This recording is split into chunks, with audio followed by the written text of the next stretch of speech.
Hello class, welcome to CJC 113 Juvenile Justice. I see I have a number of you in class whom I've had in class previously, so I'm not quite sure.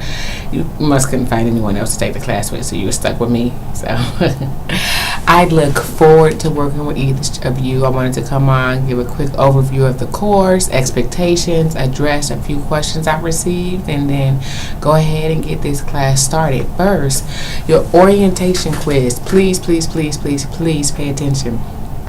It is critical that you complete that quiz today.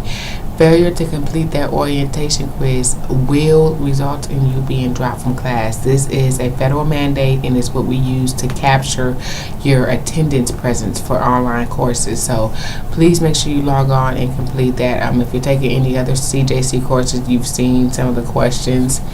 Some of the questions, the possible answers are highlighted to assist you with completing those questions.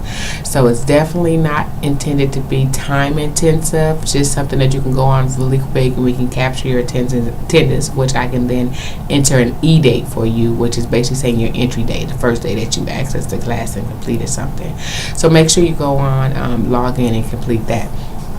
Couple things about this course and how it's essentially set up. Essentially what you have are 2 modules and then an exam. I think overall there are a total of 3 exams. There are 3 exams and 1 final exam. However, if you have an A prior to taking your final exam, then you will be exempt from the final exam. So again, if you have an A prior to taking the final exam, you will be exempt. You will not have to take the final exam. In this class, I want to go through some things. So each module, you have about 2 modules that you are, a module that you're complete, 2 modules you're completing before you take that exam. Inside each module, you'll have like a writing assignment and self-assessment, or you may have a discussion board and a writing assignment, but then you will have that exam that you will complete. There is a study guide under course documents that you can access once you click in to your exam folder, and this is like course preparation. There's a study guide that you can use to help prepare for the course. All modules are due by 11 a.m. on that due date. So 11 a.m. is the close date where you need to make sure that you have your assignments posted. And you have a final presentation. Some of you have emailed because of the way the language is written, because I use this for online class as well. You are not coming in doing a presentation. It would be a PowerPoint presentation that you would submit. And essentially what it is a comparative analysis of 2 juvenile justice systems. So our juvenile justice system here in the United States, and you're going to identify a country. You will need to have your proposal submitted within a few weeks, or the 29th. So that's next week. Your proposal submitted. In your proposal, you will identify what country you will select to research. The grading rubric, the expectations for the paper is already posted, so you can look over that. But essentially, the introduction, the history, their age of culpability, what's the difference, what are some similarities in how our juvenile justice system operates compared to a country that you select. And that proposal again is due March 29th. So you really need to start thinking about that, working on that. With that, your research should be conducted through the website, through the library, which you can access through our FTCC webpage. When you click on there, click on current students, then at the bottom right hand you'll see a tab for library.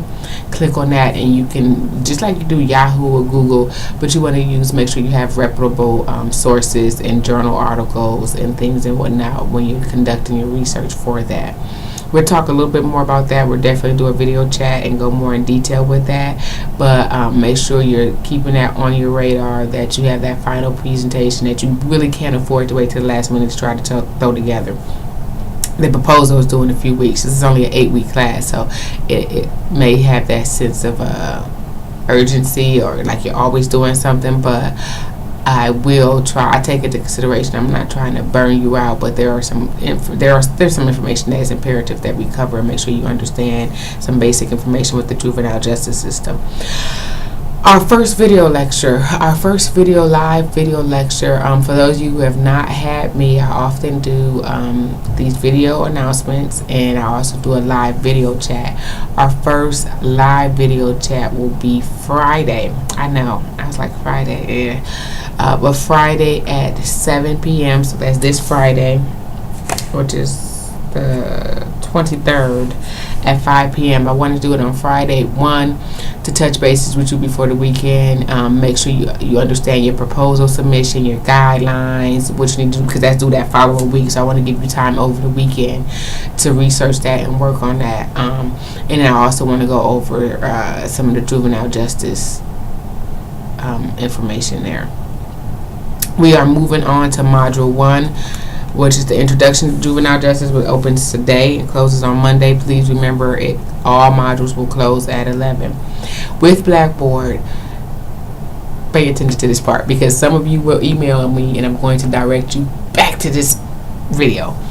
With Blackboard, when we have fill-in-the-blank questions, if it is not identical, Blackboard will mark it incorrect. It's going to mark it incorrect for spacing, for spelling, for capitalization, abbreviation. Blackboard will mark it incorrect, but I will go in to review everything and resolve all of those issues. But for example, if the answer is Uniform Crime Report, also known as UCR, but you put UCR as opposed to Uniform Crime Report, Blackboard will automatically mark that wrong. But I'll go in and look at that and fix that. So try not to stress too much about that. Trying to think about some other questions I received. The remaining modules will open. Right now you only see up to April 2nd. I will open the remaining modules for you within the forthcoming days. I'm trying to think if there's anything else. For those of you who've already had me, you know when I do, and if you haven't had me, when I do these video announcements, I do not attempt to try to present this well-polished video. So like now I'm talking to myself, I'm like, anything else, the telephone may ring, somebody may come in. I try to give it to you raw, just like if you were in class.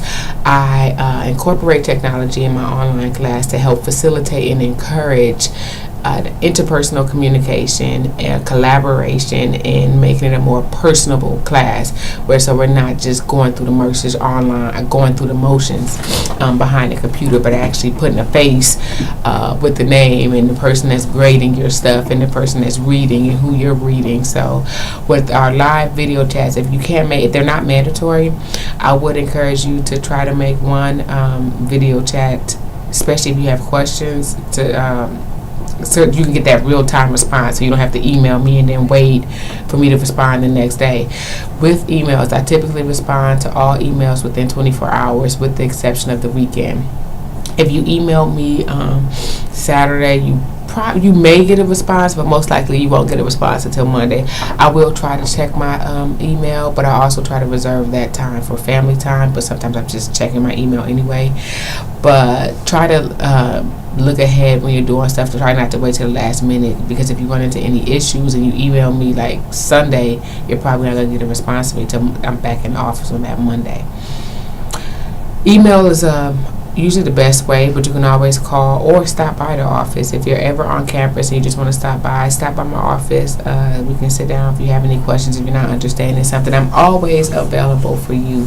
The key thing for me, communication. I understand, I get it. You're probably taking this class online because life happens, right? You're working, you have a spouse, you have children, you're working one job, maybe two jobs, and you're going to school full time. So you have to take classes online to afford yourself that flexibility. I totally get that.